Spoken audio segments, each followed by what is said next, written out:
funções, as nossas funções, também aí as competências das administrações públicas. Por que eu falo das administrações públicas? Na verdade, eu falo das administrações públicas porque eu faço referência às 3 esferas da organização político-administrativa, conforme prevê o artigo 18 da Constituição Federal. A esfera federal, a esfera estadual e a esfera municipal, e aqui cabe um parênteses quanto ao Distrito Federal, né?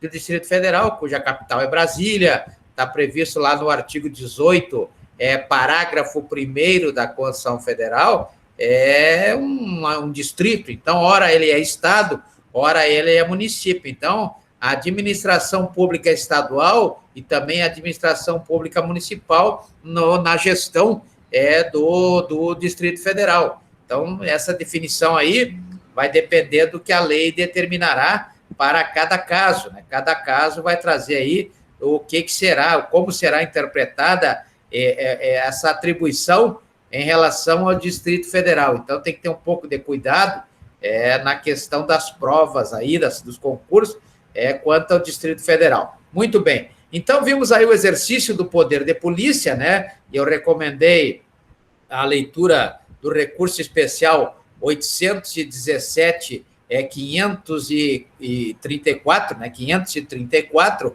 817, 534, que é exatamente esse recurso especial. Recurso especial é toda vez que há aí um conflito de direito, né? Não de fato, sim de direito, haja vista a súmula número 7 lá do STJ, um conflito de direito, ou seja, uma antinomia, né? Toda vez que uma lei entra em conflito com outra lei, ou uma lei entra em conflito com um artigo de outra lei, aí chama-se antinomia, né? Quando houver um conflito de direito, um conflito de leis, desde que essa lei seja infraconstitucional, aí o julgamento será lá no STJ. Se for o conflito com a própria Constituição Federal, aí o julgamento será no STF e o recurso será o recurso extraordinário, né? Recurso extraordinário previsto lá no artigo 102, inciso 3º da Constituição Federal. Então, para que os senhores tenham aí domínio dessa área de recurso nos tribunais superiores, eu recomendo a leitura da Lei 8.038. 8.038 é a lei que traz aí o procedimento tanto no STF quanto no STJ, né? O STJ foi criado aí na Constituição de 88, está lá no artigo 104 da Constituição Federal. Então, o procedimento quanto a esse recurso que eu estou falando está lá no artigo, na Lei 8.038 de 90, né? A lei que traz como se deve proceder no recurso extraordinário para o STF e no recurso especial para o STJ. Por isso, esse recurso especial 817, 534, foi julgado no STJ e traz aí a aplicação do poder de polícia no setor privado, né? Traz lá que o consentimento e a sanção não podem ser delegados para o setor privado. Nem a lei, aliás, consentimento não, a ordem, né? A legislação a respeito, ou seja, a competência para legislar, e nem a sanção, a multa, né? Eu estava dizendo que a multa é algo muito sério na administração pública, comentando com a pessoa, o empresário, né, que veio realmente falar sobre a questão da multa, como é que ele, se era verdade ou se é verdade, né, que a multa só pode ser aplicada durante os primeiros 12 meses, né? Eu digo, realmente está errado, porque a multa é aplicada uma vez só. A multa é uma penalidade, é uma pena, né? É uma penalidade, tá? Por exemplo, pode ser uma penalidade. Tem vários tipos de multas. Temos a multa de trânsito, lá do artigo da Lei 9.503 de 97, né? Que é o Código de Trânsito Brasileiro. Temos a multa ambiental, lá do decreto 1.614 de 98.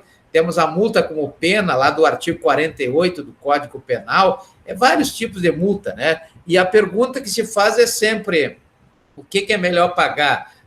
Se tiver o dinheiro para pagar só uma multa, pagar a multa para o empresário ou pagar a multa é para o governo, né? Logicamente que é para o governo. Por quê?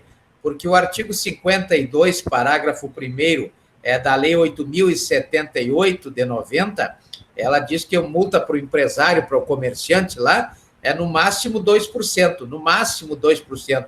Já a multa para o governo, no caso do tributo, por exemplo, é no mínimo de 75%. Olha bem, 2% para 75%, né, doutor Israel? É melhor pagar o governo e deixar o empresário para lá, né? Está melhor para quem? Oi? Está previsto. Melhor para quem?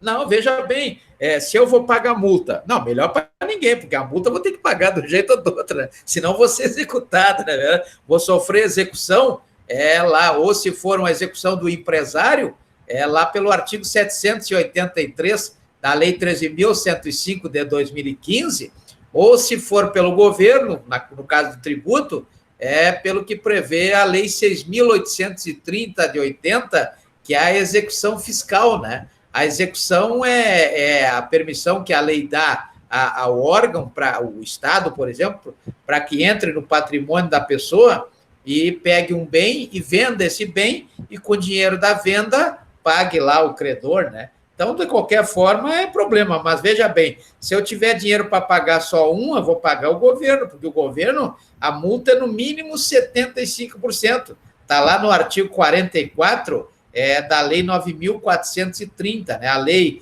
9.430, no artigo 44, diz que a pena, a multa, claro que é uma pena, é no mínimo de 75%. E o empresário não, o máximo que ele pode cobrar de multa é de 2%, máximo 2%. Logicamente que existe a correção monetária todos os meses, né? Que no caso do governo se dá pelo artigo 402, que é do Código Civil, da Lei 10.406 de 2002, que é a chamada Selic, né? Já a multa, essa multa, ela está lá no artigo 406 da Lei 10.406 de 2002, que é a correção monetária. Corrigir, sim, todo mês pode corrigir monetariamente, mas a multa, como é uma pena, só pode se dar uma vez, só pode cobrar uma vez. Tá? Então, isso é importante para o entendimento. Então, vejam que nós temos aí essa questão do poder de polícia, e tudo isso é poder de polícia, né? Tudo isso é poder de polícia,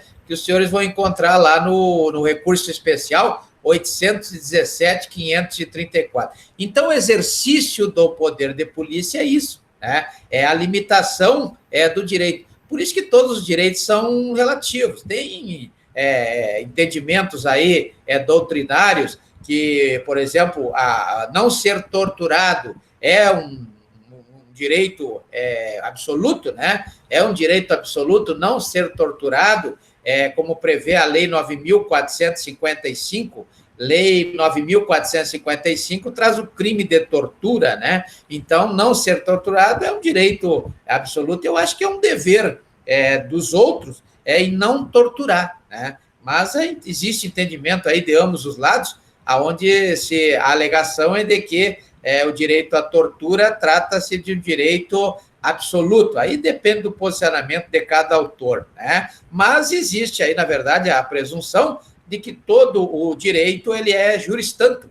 Juris tantum é aquele direito que é relativo, ele não é absoluto, ele não é juris et juris, né? Então vejam que o Estado vai todos os dias, ele vai fazer uso, vai usar parte do nosso direito para que ele possa ter autoridade, ele vai limitar, então, os nossos direitos para que possamos ter aí o Estado com liberdade. Logicamente que isso vem de uma definição lá do direito romano, né, de Ulpiano, que o meu direito termina onde começa o direito do outro, né? O meu direito tem fim aonde é o início do direito do outro. Professor, oi, diga. Faça uma análise aí em relação ao poder de polícia, dentro da esfera administrativa, em relação ao recurso extraordinário, se ela cabe nas entidades públicas de natureza pública e também nas entidades públicas de natureza privada, ou se somente na administração direta? Não, ela cabe, na verdade, o recurso extraordinário, o fato gerador do recurso extraordinário é quando a segunda instância, que pode ser ou o Tribunal de Justiça dos Estados ou o Tribunal Regional Federal, no caso da